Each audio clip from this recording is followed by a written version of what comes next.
तो क्या लग रहा है? तो देखने में तो सुसाइड लग रहा है। ये सारे के सारे 10 लोग जो तुम्हारी डायरी में मेंशन है ना, सब मर चुके हैं।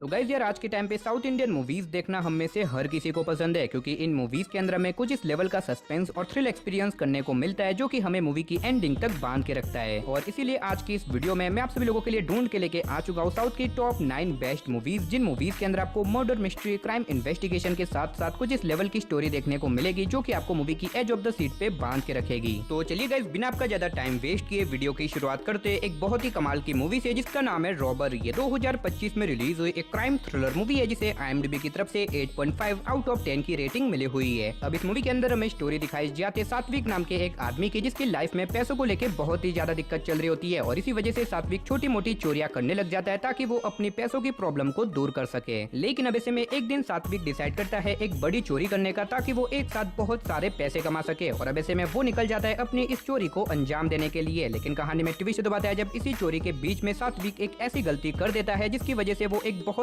बड़ी प्रॉब्लम में फंस जाता है और अब इसी गलती के चलते शहर की सारी पुलिस अब सात्विक के पीछे पड़ जाती है उसे पकड़ने के लिए। तो ऐसे में सात्विक आखिर अपने आप को कैसे बचाएगा और इस बीच मूवी के अंदर हमें क्या कुछ कमाल का सस्पेंस और थ्रिल एक्सपीरियंस करने को मिलेगा, वही सब कहानी जानने के लिए आप इस मूवी को हिंदी लैंग्वेज के साथ YT पे देख सकते हो। तो चलिए गाइस, अब बात करते हैं नंबर 8 मूवी के, जिसका नाम है उसीरू। ये 2025 में रिलीज हुई एक क्राइम थ्रिलर मूवी है जिसे IMDb की तरफ से 6 आउट ऑफ 10 की रेटिंग मिली हुई है। अब इस मूवी के अंदर हमें स्टोरी दिखाई जाती है राज नाम के एक पुलिस ऑफिसर की, जिसे एक छोटे से विलेज के अंदर ट्रांसफर कर दिया जाता है। अब ऐसे में वहाँ पे जाने के बाद स्टार्टिंग में तो वहाँ पे चीजें नॉर्मल रहती है, लेकिन कहानी में ट्विस्ट तो बताया जब अचानक से वहाँ पे एक बहुत ही खतरनाक सीरियल किलर आ जाता है और ये सीरियल किलर इतना ज्यादा खतरनाक है जो कि स्पेशली प्रेग्नेंट औरतों को टारगेट करता है और बाद में उनका बहुत ही ब्रूटल तरीके से मर्डर करके उनकी डेड बॉडीज को जंगल में फेंक देता है। और अब इसी वजह से इंस्पेक्टर राज इस केस को इन्वेस्टिगेट करने में लग जाता है ताकि वो कैसे भी करके उस सीरियल किलर को पकड़ सके। तो ऐसे में क्या इंस्पेक्टर राज इस केस को इन्वेस्टिगेट करके उस सीरियल किलर को पकड़ पाएगा? आखिर वो सीरियल किलर कौन है, आखिर वो प्रेग्नेंट औरतों का मर्डर क्यों करता है, वही सब कहानी जानने के लिए आप इस मूवी को देख सकते हो। अब अगर आपको सीरियल किलर वाली मूवीज देखना पसंद है जिसके अंदर आपको इन्वेस्टिगेशन और थ्रिल एक्सपीरियंस करने को मिले तो आप इस मूवी को बिल्कुल भी मिस मत करना और फिलहाल आप इस मूवी को हिंदी लैंग्वेज के साथ YT पे देख सकते हो। तो चलिए अब बात करते हैं नंबर 7 मूवी की, जिसका नाम है हंट। ये 2022 में रिलीज हुई एक हॉरर थ्रिलर सस्पेंस मूवी है जिसे IMDb की तरफ से 6.7 आउट ऑफ 10 की रेटिंग मिली हुई है। अब इस मूवी के अंदर हमें स्टोरी दिखाई जाती है कीर्ति नाम की एक फोरेंसिक स्टूडेंट की, जिसे एक दिन अपने कॉलेज में से एक लड़की का स्केलेटन मिलता है जिसे कुछ सालों पहले बहुत ही बेरहमी से मार दिया गया था, यानी कि उसका मर्डर किया गया था। और अब इसी वजह से कीर्ति डिसाइड करती है कि वो इस केस को इन्वेस्टिगेट करेगी ताकि वो पता लगा सके कि आखिर उस लड़की का मर्डर किसने और क्यों किया। लेकिन अब इस केस को इन्वेस्टिगेट करने की वजह से आगे जाके कीर्ति को कुछ ऐसी शॉकिंग और मिस्टीरियस चीजों के बारे में पता चलता है जिसकी वजह से कीर्ति खुद भी एक बड़ी प्रॉब्लम में फंस जाती है। तो आखिर क्या कीर्ति अपनी इन्वेस्टिगेशन को पूरी करके उस किलर तक पहुंच पाएगी और आखिर उस लड़की का मर्डर किसने और क्यों किया, वही सब कहानी जानने के लिए आप इस मूवी को देख सकते हो। अब अगर आपको इस तरह की इन्वेस्टिगेशन थ्रिलर मूवीज देखना पसंद है तो आप इस मूवी को बिल्कुल भी मिस मत करना और फिलहाल आप इस मूवी को हिंदी लैंग्वेज के साथ प्राइम वीडियो साथ ही YT पे देख सकते हो। तो चलिए अब बात करते हैं नंबर 6 मूवी की, जिसका नाम है नीदा। ये 2024 में रिलीज हुई एक क्राइम थ्रिलर मूवी है जिसे IMDb की तरफ से 8.1 आउट ऑफ 10 की रेटिंग मिली हुई है। अब इस मूवी के अंदर हमें स्टोरी दिखाई जाती है विवेक नाम के एक लॉयर की, जिसे एक दिन एक पुराने मर्डर केस के बारे में पता चलता है, जिसके बाद विवेक उस मर्डर केस के 6 प्राइम सस्पेक्ट लोगों को किडनैप कर देता है। तो अब आखिर विवेक ने इन 6 लोगों को क्यों किडनैप किया और आखिर इन 6 लोगों में से वो मर्डर किसने और क्यों किया था और आखिर आगे जाके विवेक किस तरह से इस केस को इन्वेस्टिगेट करता है, वही सब कहानी जानने के लिए आप इस मूवी को देख सकते हो। अब इस मूवी के अंदर आपको एक डिफरेंट स्टोरी के साथ साथ बहुत ही कमाल का क्लाइमैक्स और इसकी एंडिंग शायद आपके दिमाग को घुमा के रख देगी। तो अगर आपने इस मूवी को नहीं देखा तो मैं आपको हाईली रिकमेंड करूंगा कि आप इस मूवी को बिल्कुल भी मिस मत करना और फिलहाल आप इस मूवी को हिंदी लैंग्वेज के साथ प्राइम वीडियो साथ ही YT के ऊपर देख सकते हो। तो चलिए अब बात करते हैं नंबर 5 मूवी की, जिसका नाम है कंट्रोल। ये 2025 में रिलीज हुई एक क्राइम थ्रिलर मूवी है जिसे IMDb की तरफ से 8.2 आउट ऑफ 10 की रेटिंग मिली हुई है। अब इस मूवी के अंदर हमें स्टोरी दिखाई जाती है अभिमन्यु नाम के एक आर्मी ऑफिसर की, जिसकी बहन का हस्बैंड एक दिन अचानक से बिना किसी रीजन के सुसाइड कर लेता है और अब ऐसे में इस सुसाइड की वजह से अभिमन्यु की बहन बहुत ही ज्यादा डिप्रेस हो जाती है। लेकिन ऐसे में अभिमन्यु जिसे लगता है कि उसका जीजा कभी भी सुसाइड नहीं कर सकता और इसी वजह से अभिमन्यु इस केस को इन्वेस्टिगेट करने में लग जाता है। लेकिन इस केस को इन्वेस्टिगेट करने के बाद आगे जाके अभिमन्यु को कुछ ऐसी शॉकिंग चीजें पता चलती है जो कि शायद आपको मूवी देख के ही पता करना चाहिए। अब इस मूवी के अंदर आपको स्टार्टिंग से लेके एंड तक बहुत ही कमाल का सस्पेंस और थ्रिल एक्सपीरियंस करने को मिलेगा जो कि आपको एज ऑफ द सीट पे बांध के रखेगा। और फिलहाल आप इस मूवी को हिंदी लैंग्वेज के साथ प्राइम वीडियो साथ ही YT के ऊपर देख सकते हो। तो चलिए अब बात करते हैं नंबर 4 मूवी की, जिसका नाम है वीरामाई वेगाई सोदुम। ये 2022 में रिलीज हुई एक क्राइम थ्रिलर एक्शन मूवी है जिसे IMDb की तरफ से 5.1 आउट ऑफ 10 की रेटिंग मिली हुई है। अब इस मूवी के अंदर हमें स्टोरी दिखाई जाती है पुरुषोत्तम नाम के एक आदमी की, जिसका बचपन से सपना होता है कि वो अपने फादर की तरह एक पुलिस ऑफिसर बने और फाइनली वो अब एक पुलिस ऑफिसर बन भी जाता है। लेकिन इसी बीच कहानी में ट्विस्ट दबाता है जब एक दिन अचानक से पुरुषोत्तम की बहन को जान से मार दिया जाता है। और अब इसी वजह से पुरुषोत्तम डिसाइड करता है कि वो कैसे भी करके अपनी बहन की मौत का बदला लेके रहेगा। और इसी वजह से वो अब इस केस को इन्वेस्टिगेट करने में लग जाता है ताकि वो पता लगा सके कि आखिर उसकी बहन का मर्डर किसने और क्यों किया। तो अब ऐसे में क्या पुरुषोत्तम अपनी इन्वेस्टिगेशन के थ्रू अपनी बहन के कातिल को ढूंढ के अपनी बहन की मौत का बदला ले पाएगा। और इस बीच मूवी के अंदर हमें क्या कुछ कमाल के ट्विस्ट एंड टर्न्स वगैरह देखने को मिलेंगे, वही सब कहानी जानने के लिए आप इस मूवी को हिंदी लैंग्वेज के साथ प्राइम वीडियो साथ ही YT पे देख सकते हो। तो चलिए अब बात करते हैं नंबर 3 मूवी की, जिसका नाम है आद्या। ये 2020 में रिलीज हुई एक क्राइम थ्रिलर मूवी है जिसे IMDb की तरफ से 6.5 आउट ऑफ 10 की रेटिंग मिली हुई है। अब इस मूवी के अंदर हमें स्टोरी दिखाई जाती है आदित्य नाम के एक आदमी की, जिसे एक दिन पता चलता है कि उसकी एक फ्रेंड जिसका नाम संगीता है, उसकी बेटी अचानक से किडनैप हो चुकी है, जिसकी वजह से आदित्य बेंगलुरु में चला जाता है ताकि वहाँ पे जाके वो अपनी फ्रेंड संगीता की मदद कर सके। और अब ऐसे में बेंगलुरु आने के बाद आदित्य अपनी इन्वेस्टिगेशन शुरू कर देता है ताकि वो अपनी फ्रेंड की बेटी को ढूंढ सके। तो आखिर क्या आदित्य अपनी इन्वेस्टिगेशन के थ्रू संगीता की बेटी को ढूंढ पाएगा और आखिर संगीता की बेटी को किसने और क्यों किडनैप किया। और इस बीच मूवी के अंदर हमें क्या कुछ कमाल के ट्विस्ट एंड टर्न्स वगैरह देखने को मिलेंगे, वही सब कहानी जानने के लिए आप इस मूवी को देख सकते हो। और अगर आप इस मूवी को देखना चाहते हो तो फिलहाल आप इस मूवी को हिंदी लैंग्वेज के साथ YT पे देख सकते हो। तो चलिए गाइस अब बात करते हैं हमारी लिस्ट की नंबर 2 मूवी की, जिसका नाम है इरावुक्कू अय्यरम कंगल। ये 2018 में रिलीज हुई एक क्राइम थ्रिलर मूवी है जिसे IMDb की तरफ से 7.3 आउट ऑफ 10 की रेटिंग मिली हुई है। इस मूवी के अंदर हमें स्टोरी दिखाई जाती है भरत नाम के एक कैब ड्राइवर की, जो कि अपनी वाइफ के साथ एक नॉर्मल लाइफ जी रहा होता है। लेकिन भरत की लाइफ में प्रॉब्लम तो तब आती है जब एक दिन एक छोटे से इंसिडेंट की वजह से भरत एक बहुत बड़े मर्डर केस का प्राइम सस्पेक्ट बन जाता है। और अब इसी वजह से भरत को पुलिस अरेस्ट कर लेती है। लेकिन भरत जो कि जेल जाना नहीं चाहता, इसी वजह से वो अपनी बेगुनाही साबित करना चाहता है। तो आखिर भरत किस तरह से अपनी बेगुनाही साबित करेगा और आखिर भरत इस मर्डर केस का प्राइम सस्पेक्ट कैसे बन गया और आखिर ये मर्डर किसने और क्यों किया। और इस बीच मूवी के अंदर क्या कुछ शॉकिंग ट्विस्ट एंड टर्न्स वगैरह आने वाले, वही सब कहानी जानने के लिए आप इस मूवी को देख सकते हो। अब इस मूवी के अंदर आपको भर के सस्पेंस और थ्रिल एक्सपीरियंस करने को मिलेगा। तो अगर आप इस मूवी को देखना चाहते हो तो फिलहाल आप इस मूवी को हिंदी लैंग्वेज के साथ YT के ऊपर देख सकते हो। तो चलिए गाइस फाइनली अब बात करते हैं हमारी नंबर 1 मूवी की, जिसका नाम है री। ये 2022 में रिलीज हुई एक क्राइम थ्रिलर मूवी है जिसे IMDb की तरफ से 6.3 आउट ऑफ 10 की रेटिंग मिली हुई है। अब इस मूवी के अंदर हमें स्टोरी दिखाई जाती है मिगिल नाम के एक डॉक्टर की, जो कि अपनी वाइफ के साथ एक नॉर्मल लाइफ जी रहा होता है। लेकिन इसी बीच कहानी में ट्विस्ट दबाता है जब अचानक से मिगिल की वाइफ को अपने पड़ोस वाले घर में से कुछ अजीब तरह की आवाजें सुनाई देने लग जाती है। और इसी वजह से मिगिल की वाइफ रीमा इसके बारे में मिगिल को बताती है। लेकिन जब मिगिल पड़ोस वाले घर में जाके देखता है तो उसे पता चलता है कि असल में पड़ोस वाले घर में सालों से कोई भी नहीं रहता। लेकिन कहानी में ट्विस्ट दबाता है जब दूसरे दिन रीमा को वापस से वही सारी आवाजें सुनाई देने लग जाती है। और इसी वजह से मिगिल जब इसके ऊपर इन्वेस्टिगेट करता है तो उसे अपने पड़ोस वाले घर की कुछ ऐसी शॉकिंग और मिस्टीरियस चीजों के बारे में पता चलता है जिसके बारे में शायद आपको मूवी देख के ही पता करना चाहिए। तो अब आखिर अचानक से मिगिल की वाइफ रीमा को अपने पड़ोस वाले घर में से इस तरह की आवाजें क्यों सुनाई दे रही है, आखिर इसके पड़ोस वाले घर की मिस्ट्री क्या है और आगे जाके मूवी के अंदर हमें क्या कुछ कमाल के ट्विस्ट एंड टर्न्स वगैरह देखने को मिलेंगे, वही सब कहानी जानने के लिए आप इस मूवी को हिंदी लैंग्वेज के साथ YT पे देख सकते हो। तो चलिए दोस्तों इसी के साथ हमारी आज की इस वीडियो को इधर ही खत्म करते, मिलते और किसी नई और इंटरेस्टिंग वीडियो के साथ। तब तक के लिए टाटा बाय बाय।